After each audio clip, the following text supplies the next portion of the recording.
اور جب پانچویں فرشتہ نے نرسنگا پھونکا تو میں نے آسمان سے زمین پر ایک ستارہ گرا ہوا دیکھا اور اسے اتھا گڑھے کی کنجی دی گئی۔ اور جب اس نے اتھا گڑھے کو کھولا تو گڑھے میں سے ایک بڑی بھٹی کا سا دھواں اٹھا، اور گڑھے کے دھوئیں کے باعث سے سورج اور ہوا تاریک ہو گئی، اور اس دھوئیں میں سے زمین پر ٹڈیاں نکل پڑی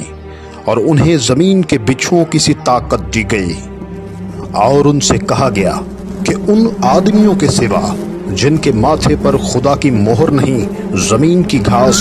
یا کسی ہراول یا کسی درخت کو زر نہ پہنچانا، اور انہیں جان سے مارنے کا نہیں بلکہ 5 مہینے تک لوگوں کو اذیت دینے کا اختیار دیا گیا۔ اور ان کی اذیت ایسی تھی جیسے بچھو کے ڈنک مارنے سے آدمی کو ہوتی ہے۔ ان دنوں میں آدمی موت ڈھونڈیں گے مگر ہرگز نہ پائیں گے، اور مرنے کی آرزو کریں گے اور موت ان سے بھاگے گی۔ اور ان ٹڈیوں کی صورتیں ان گھوڑوں کی سی تھی جو لڑائی کے لیے تیار کیے گئے ہوں، اور ان کے سروں پر گویا سونے کے تاج تھے، اور ان کے چہرے آدمیوں کے سے تھے اور بال عورتوں کے سے تھے، اور دانت ببر کے سے، اور ان کے پاس لوہے کے سے بختر تھے، اور ان کے پروں کی آواز ایسی تھی جیسے رتھوں اور بہت سے گھوڑوں کی جو لڑائی میں دوڑتے ہوں، اور ان کی دمیں بچھوؤں کی سی تھی،